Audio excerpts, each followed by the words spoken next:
Hidayah bisa didapat dari mana saja, terkait bahagia. Salah duanya adalah merasakan cinta dan dekat dengan Allah. Apakah mencintai seseorang membuat kita ingin lebih dekat kepada Allah merupakan suatu kebaikan? Terima kasih Ustaz. Bisa baik, bisa tidak. Bisa baik, bisa tidak. Pertama adalah niatnya, kedua adalah caranya. Tuh, selalu niat dan cara. Mencintai seseorang karena Allah, betul, itu baru keinginan. Ya, baru apa? Keinginan. Jadi ada ingin, iradah, ada azam, tekad, ada niat yang diiringi dengan upaya. Apa buktinya mencintai seseorang karena Allah itu? Apakah karena syahwat atau benar karena Allah? Maka dibuatlah standar-standar dari Allah Subhanahu wa ta'ala. Apa di antara standarnya? Misal kita masuk ke surat An-Nur, at-tayyibatu lit-tayyibin. Orang-orang yang benar-benar baik itu, maka cintanya akan diarahkan kepada yang baik-baik yang Allah ridhai. Allah. Apa di antara tanda-tandanya? Maka masuk ke cara. Dari hatinya tidak muncul gambaran-gambaran maksiat. Objek yang dicintainya memang fokus kepada benar-benar yang diperkenankan oleh Allah untuk dicintai, bukan karena tujuan-tujuan yang lain. Misal, mohon maaf sekali, mohon maaf. Ada fulan, ada fulana. Dia melihat si fulan siapa? Kan cinta itu bisa dua, dari laki-laki ke perempuan, dari perempuan ke laki-laki. Si fulan mencintai seseorang, bagus, tapi yang dicintai istri orang, salah. Jelas? Maka lihat objeknya. Tidak mungkin seorang laki-laki kemudian mengatakan aku mencintai dia karena Allah, tapi istri orang. Itu mustahil. Ya, ketika cinta dilakukan karena Allah, maka hukum Allah berlaku. Dia siapa? Istri orang. Astagfirullah. Nggak boleh, bukan. Salah itu. Ya, maka diarahkan lagi kepada hukum yang dibenarkan oleh Allah Subhanahu wa ta'ala. Apa yang boleh? Oh iya, ini yang single misalnya. Ini yang pernah jadi istri orang, statusnya sudah masa iddah, selesai. Ya, dan dia tidak tunggu-tunggu. Ya Allah, pisahkan dia, ya Allah, pisah tidak. Itu sudah salah. Sudah salah, hati-hati. Setan itu modusnya banyak. Sama juga dengan begitu, perempuan cinta pada seseorang, cuman suami orang. Hati-hati. Ya, dan bab poligami pada dia misalnya belum masuk, maka jangan dipaksa-paksa untuk poligami. Bisa-bisa dia menikah dengan perempuan itu, pisah dengan yang lainnya. Nanti satu waktu kita belajar fikih poligami. Ya, poligami itu bukan untuk diinginkan. Ya, tapi juga jangan disimpulkan untuk dipraktekkan, bukan. Ya, nanti ada babnya sendiri, Karena itu bertakwalah kepada Allah Subhanahu wa ta'ala. Menginginkan seseorang untuk menjadi bagian dari pasangan boleh, tapi hukum Allah diterapkan. Bagaimana caranya? Pelajari fikihnya, masuk Quran surah 49 ayat 13. Ya ayyuhan nasu inna khalaqnakum min dzakarin wa untha wa ja'alnakum syu'uban wa qabaila lita'arafu. Pakai rumus ini, ta'aruf. Ya, tak kenal maka ta'aruf, bukan tak sayang. Karena tidak semua yang dikenali itu harus disayangi. Ya, bapak kenal dengan istri tetangga kan tidak harus sayang. Ya kan? Ta'aruf, apa itu ta'aruf? Taknya di situ, taknya berfungsi saling. Dengan kata alif, alifnya mufa'alah. Dari kata arafa, mengetahui dengan baik. Ta'aruf, saling mengetahui. Lihat dulu, saya nampaknya terlihat ada keinginan tertarik dengan si fulana atau fulana kepada si fulan. Kenali siapa dia. Kan 4 rumusnya kan? Masih ingat? Tunkahul mar'atu li arba'in. Kalau pengen menikahi perempuan atau perempuan ke laki-laki karena 4 hal. Apa satu? Kita tempatkan nasab dulu, li nasabiha. Latar belakangnya, siapa dia? Anak siapa?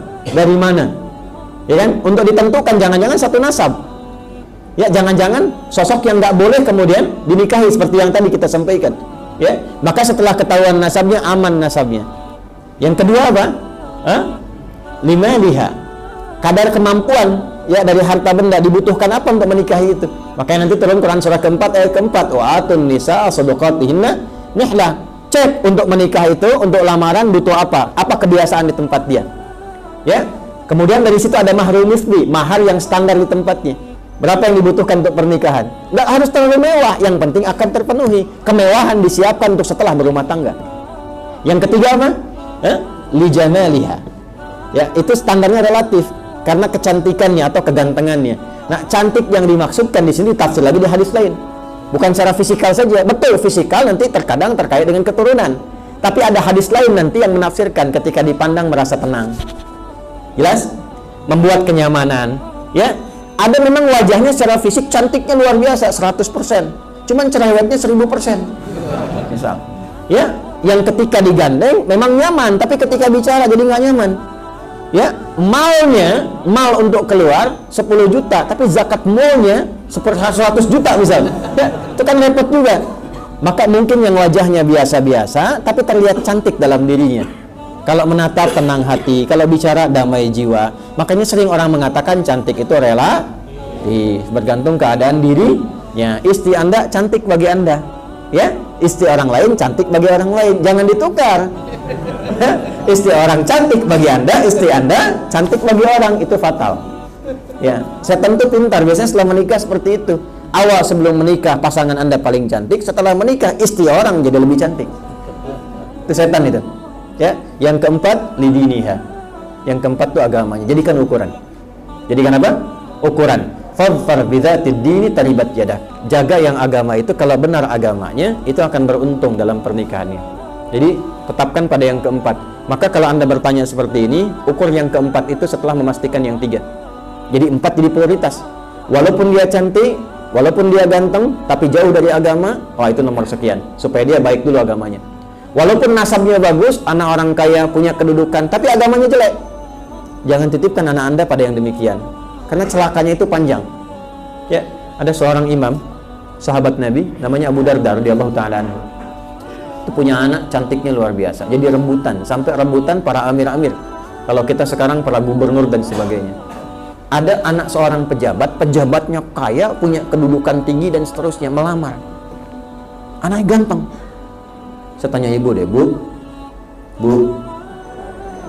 ibu kedatangan anak seorang tokoh, anaknya ganteng, orangnya kaya, segala macam aset ada, datang ke rumah ibu, melamar anak ibu. Diterima tidak? Masya Allah.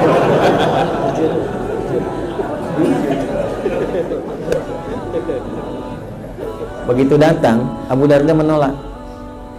Dan anaknya juga menolak. Padahal kurang apa lagi dunianya? Sempurna. Kalau untuk ukuran kesempurnaan manusia. Apa alasannya? Aku khawatir karena kesibukan anak Anda itu mengurangi atau bahkan menghilangkan kebiasaan sholat malam anakku yang memang sudah terbiasa aku didik selama hidupnya. Takut kehilangan amalannya. Karena ini orang dengan Quran jauh. Sholatnya jarang-jarang. Kebawa, sifat perempuan kan nanti berkhidmat pada suami. Khawatirnya ketika sibuk bahkan hilang kemudian kebiasaan amal solehnya. Harusnya bisa saling menyempurnakan di situ. Dan perempuan biasanya jarang memberikan pengaruh yang kuat, lebih banyak terbawa. Jadi jangan sampai perempuan sebelum nikah berjilbab, setelah menikah kebawa hilang jilbabnya. Sebelum menikah ahli Quran, setelah menikah hilang Qurannya. Maka standar yang pertama, walaupun 3-nya bagus, tetap agamanya. Kalau keempat-empatnya ada, itu luar biasa, walaupun jarang semua itu bisa terjadi. Jelas ya? Baik, jadi mencintai itu boleh sepanjang hukum memperbolehkan dalam kebolehannya. Maaf kalau jawabannya sangat puitis.